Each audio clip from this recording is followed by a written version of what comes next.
le club Ararat TV de Richard Findiquian. Utilisé comme monnaie, boisson ou encore remède par les Mayas depuis au moins 3 millénaires, il arrive en Europe au XVIIe siècle. Les conquistadors espagnols l'aromatisent pour séduire tous les plus grands palais. Il faut hélas attendre la révolution industrielle pour que le chocolat soit consommé dans le monde entier. Aujourd'hui, le salon du chocolat montre comment, d'une tradition séculaire, naissent toujours de nouvelles créations. Jean-Pierre Bensaïd, l'un des créateurs et des organisateurs avec Boris Boyadjian et Véronique Valton du Salon du chocolat de Marseille, est avec nous. Bonjour. Bonjour. Alors ce salon se déroulera donc au J4 sur l'esplanade du Mucem du 20 au 22 novembre. Nous allons en parler. On démarre, balle de match. 15 ans. Balle de match. Richard Findiquian. Jean-Pierre Bensaïd, que représente ce salon du chocolat pour la profession ? Alors c'est le seul événement d'importance pour les chocolatiers dans la région Provence-Alpes. Et nous en sommes cette année à la 7e édition déjà. Jusque-là, on était toujours au Parc Chano, mais cette année, on a voulu innover.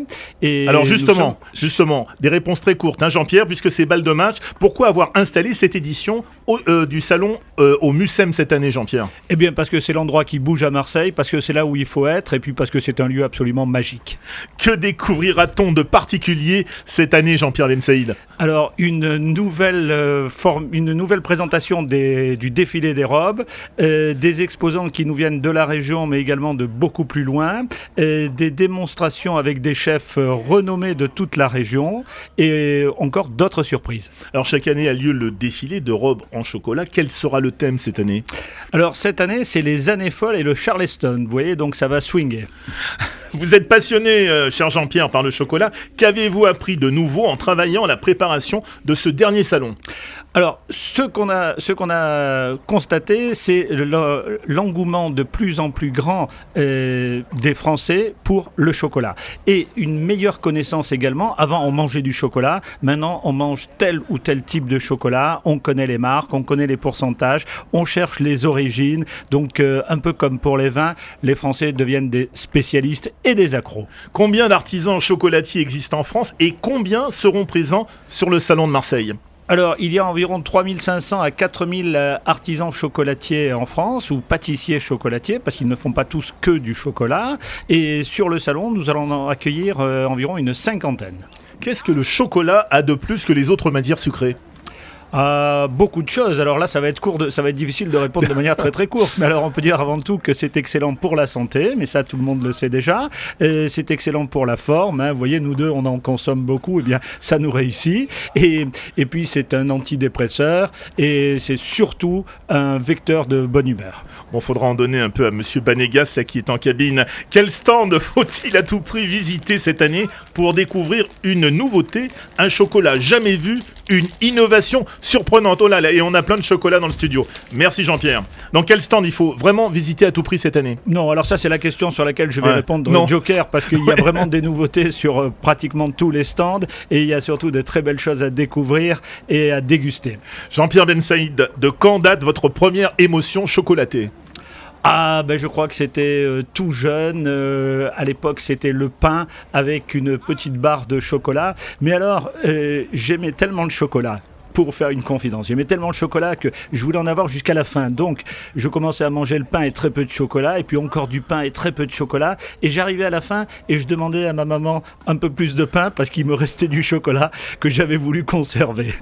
Plutôt lait ou plutôt noir ? Noir. Et le blanc ? Le blanc, non, quelle horreur, ce n'est pas du chocolat. Alors, le chocolat blanc porte ce nom, mais c'est pas mérité, c'est pas logique, puisque ce n'est que du gras et du sucre, et du sucre et du gras. Alors, quand on vous dit manger moins sucré, moins gras, moins salé, on a absolument tout faux quand on mange du chocolat blanc à éviter, à proscrire. Votre chocolat industriel préféré ? Les chocolats industriels ne sont pas forcément moins bons que les chocolats artisanaux. Simplement, au niveau de la transformation, pour avoir des tablettes, par exemple, le process est strictement industriel et on ne fait pas les chocolats d'une autre manière. Par contre, bien sûr, ensuite, pour les bonbons, les ganaches, etc., ça, c'est vraiment un travail d'artisan. Quelle est pour vous la meilleure recette au chocolat ? peut-être un chocolat chaud avec du chocolat de Sao Tomé. Mais je suis un peu partial en disant ça. En même temps, il faut rappeler que vous êtes le consul à Marseille des îles Sao Tomé. Votre meilleure recette de gâteau au chocolat, Jean-Pierre Ben Saïd? Le fondant, un simple fondant au chocolat.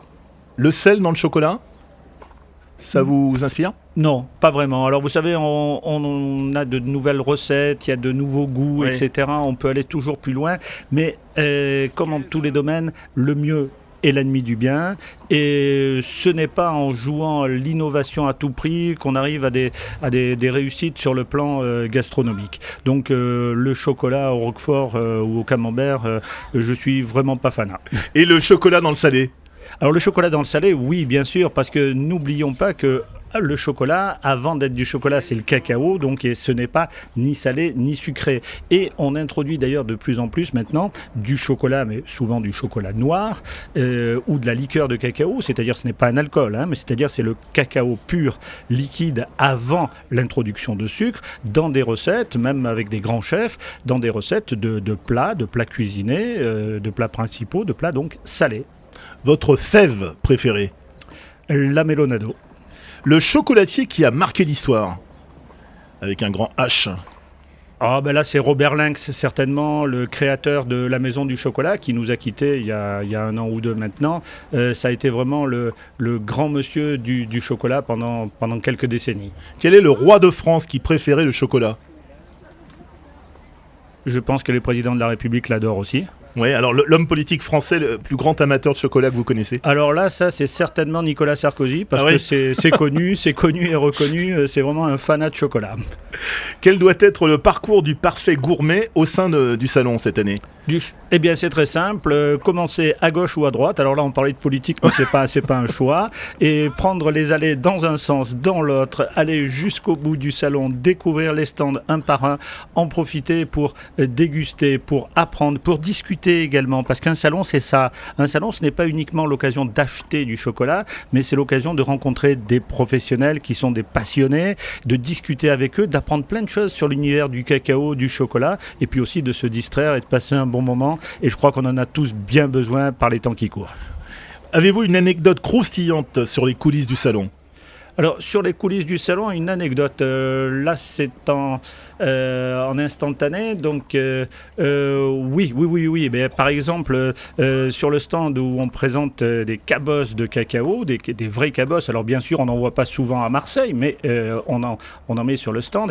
Et un parent qui, très doctement, explique à ses enfants en bas âge, tu vois, ça, c'est la fève de cacao. Et puis, en fait, les fèves sont contenues à l'intérieur des cabosses. Et d'autres, encore plus doctement, ça s'appelle la calebasse, ma chérie, ça s'appelle la calebasse. Alors c'est très difficile dans ces cas-là de faire signe aux parents discrètement sans que l'enfant regarde que non, c'est pas la calebasse, c'est la cabosse. Mais il ne faut pas détruire l'image du père et de la mère. Quel avenir pour le chocolat, Jean-Pierre Ben Saïd? Eh bien, un avenir radieux, bien sûr, parce que tout le monde en consomme. Le chocolat est apprécié par les enfants, les personnes âgées, les adultes, en fait, par tout le monde. La progression est constante, la progression de consommation du chocolat. Les pays émergents qui n'en consommaient jusque-là presque pas, en consomme maintenant régulièrement, et en fait c'est surtout au niveau de la qualité que tout va se jouer maintenant. Alors pour terminer, vous avez 30 secondes pour convaincre chaque auditeur de Dialogue RCF de venir visiter le salon du chocolat qui se déroule, je le rappelle, cette année au Mucem. Alors, au Mucem, vendredi à partir de 14h, samedi et dimanche de 10h à 19h. Pour vendredi, on aura une nocturne jusqu'à 22h, donc vous pouvez venir même après le travail en fin de journée. Alors, pourquoi venir? Eh bien, parce que, on le disait à l'instant, vous avez envie, vous avez besoin de vous détendre. Vous avez envie de découvrir, vous avez envie de goûter, vous avez envie de déguster, vous avez envie de passer un bon moment, de rencontrer des chefs réputés qui vont réaliser des recettes à base de chocolat devant vous. Également, de voir le fameux défilé des robes en chocolat, d'écouter également sur la scène de cacao chaud de la musique, du folklore, en particulier du folklore antillais. Il y aura également du gospel, et on aura nos amis du groupe Kalema en provenance de Sao Tomé et Principe qui vont vraiment mettre une sacrée ambiance au Salon du Chocolat. Donc n'hésitez pas, il n'y a qu'une adresse pour ce week-end, ça se passe sur l'esplanade du J4, devant le Mucem, et nous vous attendons avec grand plaisir. Bon, Jean-Pierre Bensaïn n'est pas seulement consul de Sao Tomé, c'est également un très bon vendeur de ce salon et du chocolat. Merci Jean-Pierre Bensaïn d'être venu dans le Club Ararat TV. Nos amitiés à Boris Boyadjian qui est malheureusement retenu à Aix, qui est en train de préparer actuellement ce salon avec Véronique Valton. À très bientôt. À bientôt. Le Club Ararat TV de Richard Findiquian.